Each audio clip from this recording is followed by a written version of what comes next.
36 வருட அனுபவம் 23 கிளைகள் கொண்ட சுற்றுலா நிறுவனம் ஸ்ரீ முருகன் டிராவல் ஏஜென்சி. தொடர்புக்கு srimurugantravel.com. கான்ஸ்டன்ட் ரவீந்திரன் நம்மோடு இணைகிறார். சார் வணக்கம் சார். தற்பொழுது இந்த நாடாளுமன்ற தேர்தலை ஒட்டி ஒருங்கிணைப்பு குழுவானது அறிவிக்கப்பட்டிருக்கிறது. உங்களுடைய பார்வைகள் கருத்துக்கள் சார்.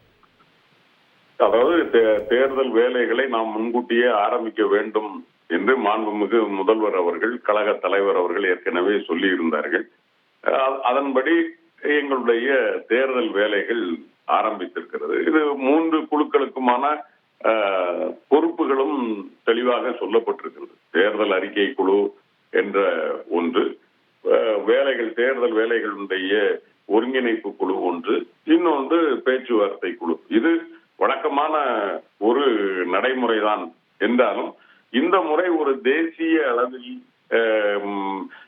நமக்கான சில கொள்கைகளை, கோட்பாடுகளை நாம் எடுத்து வைக்க வேண்டியது இருக்கிற காரணத்தினால் கொஞ்சம் முன்னதாகவே அந்த தேவைகளை நாம் செய்ய வேண்டியது இருக்கிறது. அதற்காக இந்த குழுக்கள் அமைக்கப்பட்டிருக்கிறது. தேர்தல் அறிக்கையை பொறுத்த வரைக்கும் வழக்கமாக அதில் அந்த குழுவில் பெரும்பாலும் ஏற்கனவே இருந்தவர்கள் தான்.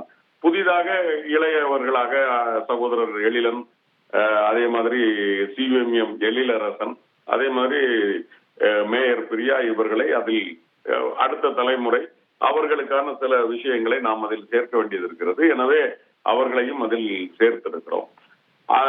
இதை பொறுத்த வரைக்கும் ஒருங்கிணைப்பு குழு ஒரு தலைமையிலான குழு. அதற்கான ஒரு அனுபவம் வாய்ந்த தலைவர்கள் தலைமையில் குழுவை அமைத்திருக்கிறோம். அதே போன்று பேச்சுவார்த்தைக்கும் ஏனைய இயக்கங்களோடு இயல்பாக நாம் நினைப்பதை பேசி அதை அனுபவம் மிக்கவர்களால் தான் அதை செய்ய முடியும் என்கிற காரணத்தினால் ஏற்கனவே இந்த குழு அப்படியே இருந்த குழு தான், அது மீண்டும் அறிவிக்கப்பட்டிருக்கிறது. இந்த நாடாளுமன்ற தேர்தல் இந்தியா கூட்டணியில தற்பொழுது நாடாளுமன்ற தேர்தலை சந்திக்க இருக்கிறது. ஸோ இந்த ஒருங்கிணைப்பு குழுவின் முக்கியத்துவம் எந்த அளவுக்கு இருக்கிறது? அதுதான், அதாவது இந்த இந்திய கூட்டணி அப்படிங்கிற அந்த கூட்டணியை நாம் ஒருங்கிணைப்பது இன்றைக்கு திராவிட முன்னேற்ற கழகத்தினுடைய தலைமையில் அதற்கு ஒரு பொறுப்பு இருக்கிறது. அதாவது காங்கிரசுக்கு அடுத்த இடத்தில் திராவிட முன்னேற்ற கழகம் இருக்கிறது. அது மட்டுமல்ல, காங்கிரஸோடு மாறுபடுகிற அல்லது உடன்பட மறுக்கிற இயக்கங்களோடு திராவிட முன்னேற்ற கழகத்திற்கு ஒரு நட்புறவு இருக்கிறது.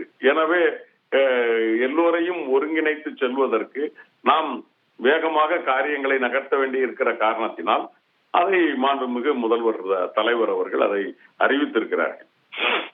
இந்த ஒருங்கிணைப்பு குழு மிச்ச காலங்கள இல்லாம இந்த டைம் வேற மாதிரி ஏதாவது யுக்திகளை கையாளணுமா? இல்ல, அந்த மாதிரி இதுல தேவை ஒன்றும் இல்லை. என்ன ஒருங்கிணைப்பு குழு இப்போ தமிழ்நாட்டை பொறுத்த வரைக்கும் கூட்டணியில் இந்த ஒருங்கிணைப்பும் ஏற்கனவே இருக்கிறது. ஆல்மோஸ்ட் 99% அது அப்படியே தான் இருக்க போகிறது. ஒருவேளை புதிதாக யாரையாவது தலைவர் மாண்புமிகு முதலமைச்சர் புதியதாக இயக்கங்கள் சேர்ந்தால் பார்க்க வேண்டுமே தவிர மற்றபடி ஏற்கனவே இன்டாக்ட் என்று சொல்லக்கூடிய வகையில் அப்படியே இருக்கிறது. அதுல மாற்றுக்கிறது இல்லை.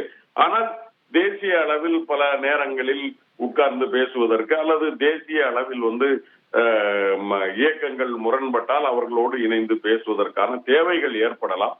ஆனால் இந்திய கூட்டணி என்ன நினைக்கிறது என்று சொன்னால், ஜனவரி மாதத்திற்குள்ளாகவே ஏறத்தாழ இந்த பங்கீடுகளை முடித்து நாம் பிப்ரவரி மார்ச்ல ரெடி ஆயிரணும் அப்படிங்கிற இடத்துல எல்லா தலைவர்களும் சிந்திக்கிறார்கள். எனவே அதற்கான வேலையை தான் நாம் ஆரம்பித்திருக்கிறோம். 36 வருட அனுபவம் 23 கிளைகள் கொண்ட சுற்றுலா நிறுவனம் ஸ்ரீ முருகன் டிராவல் ஏஜென்சி. தொடர்புக்கு srimurugantravel.com.